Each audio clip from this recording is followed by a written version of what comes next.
The spiritual realm is a fascinating study. Books about angels and demons, Satan and heaven are everywhere. They fill Christian bookshops and used bookstores. But digging into the subject can be really confusing because some people seem to have become obsessed with the spiritual realm. Whole systems have been worked out describing where heaven is metaphysically, what the different tiers and ranks of angels are, descriptions of the types of demons, and book after book after book of descriptions and categorizations, and all of them taking themselves very seriously and most of them disagreeing. The spiritual realm is the most changeable, debated, confusing area of Christian beliefs. The whole study is so weird that many people just ignore it entirely. But it doesn't have to be that way. And while we'll get into angels and Satan and such in later videos, much of the confusion comes from us having a radically different conception of the universe than the biblical authors did. Today, we have gotten used to the idea that there is nothing that we can't understand. Humanity has explored the solar system and calculated the birth of the universe. We have categorized animals that have been dead for eons. So naturally, we see God, angels, hell, the spiritual realm as a whole as something out there somewhere, which we can successfully describe, categorize, and most importantly, have a chance at understanding. But biblical authors lived in a time where they couldn't describe why a lot of things in the world happened. So they got used to living in a world where some things were simply unexplainable. And when they talked about the spiritual realm, they saw it as something right here, which we can barely catch glimpses of and never understand. And the foundation of their understanding came from how they divided everything into the visible, temporary creation and the invisible, eternal creative. Now, I talked more about this in my series on inspiration, link in the description below. But basically, the idea was that what we see was formed by what we don't. That the invisible God created through his breath everything that we know, bringing order from chaos. But the original readers of the Bible understood that the invisible was still at work, interacting with what we see in various ways. Because they didn't see the invisible as separate from us, that it was instead all around us, that air that we can't see, the sky, heaven, space, all the same idea from an early biblical perspective, all home to the invisible forces that we can't understand or see. And not a we can't see it of electrons or black holes where we have hopes of seeing it with technology if only we study hard enough. They saw it as completely impossible to comprehend. They thought of the invisible as beyond our understanding.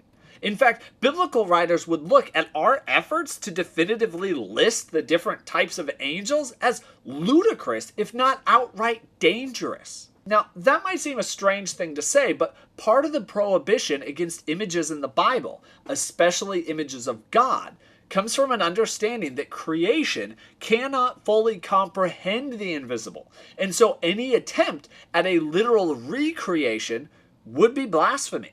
But while we cannot pierce the invisible is constantly at work among us.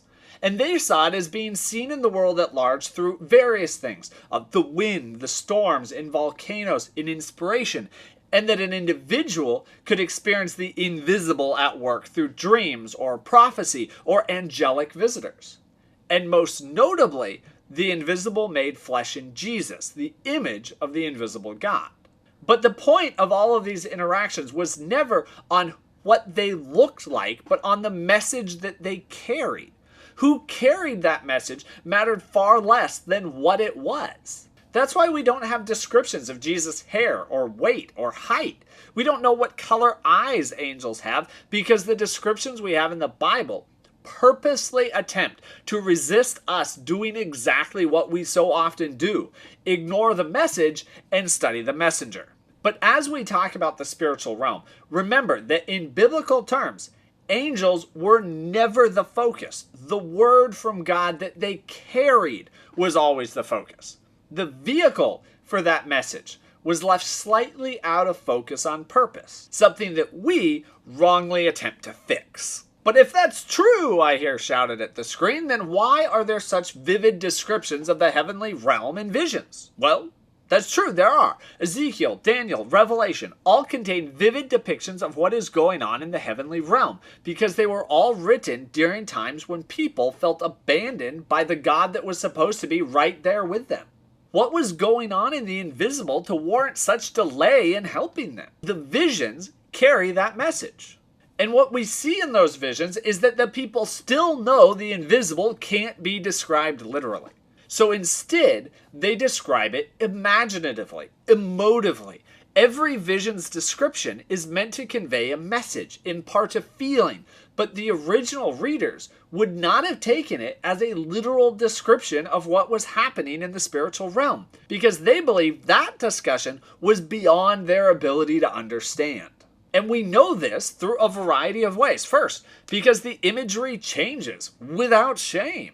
Cherubs have one head, then two, then four.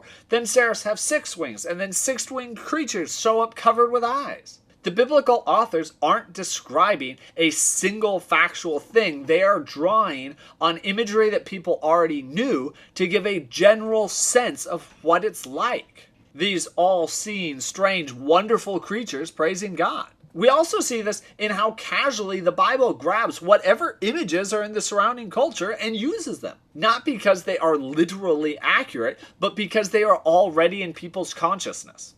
For instance, Jesus refers to Hades in one of his parables, and Peter talks about Tartarus. Both Greek and Roman ideas of the afterlife, not Christian. But they worked and they got used because those words called up a known image to represent an incomprehensible reality. They communicated the required idea without being taken for literal truth. We also see this borrowing in how so many creatures appear in the Bible without description. Cherubs are instructed to be put on the Ark of the Covenant without any description of what they look like at all, other than apparently they have wings. That means that cherubim aren't a new reality being described for the first time, or we would need a description. These were creatures that the people already knew what they were. And as we'll look at next week, they were the standard guardians of holy places from surrounding cultures, drawing on imaginative descriptions that people were already familiar with. When we're talking about parts of the Bible close to Egypt, then Egyptian imagery is used. Canaanite imagery is used during the time of kings, and Persian, and then Roman imagery later on. How the Bible talks about these things changes drastically. Not because the reality behind it is changing, but because the images that people knew and the stories that people were telling changed over the centuries. If Revelation were written today, for instance, it would probably be about Voldemort, not a dragon who fought against God until like a joint strike fighter nuked him. Because what we have in Revelation is the images of the day reimagined under the inspiration of the Spirit to be understandable and make a point. But they were never meant as real descriptions of what can't be described, any more than we would think Voldemort is a real entity. But every Harry Potter fan knows what is being described when he gets mentioned. And despite the mountains of books on the subject, the descriptions of the invisible are also quite rare in the Bible. Hell, for instance, all 3 words translated as that show up a total of 16 times in all of Scripture. Figuring out what angels and demons look like, what heaven is like or hell, is not the point of the Bible. So don't beat yourself up about it. And if it turns out that the picture in your head is different than what the Bible uses, that's okay too. Because the images that we use to discuss these things are always pulled from pop culture. They always have been. All of it is trying to picture what cannot be seen, what cannot be comprehended. And so if a different image gets the mind rolling and helps you believe that there is more going on than you give it credit for, good. Because there's only one time when the image of the invisible God became part of creation, and that is in Jesus. Part of what makes the incarnation so incredible is that here is the invisible made visible, the spiritual made physical, not shadows, not imagination or glimpses, but revealed. No imagination required.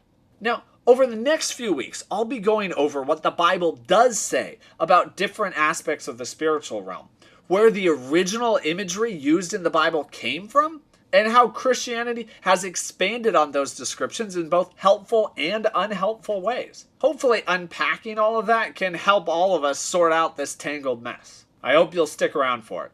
But until then, as always, thank you for watching. Have a great week. See you next Friday.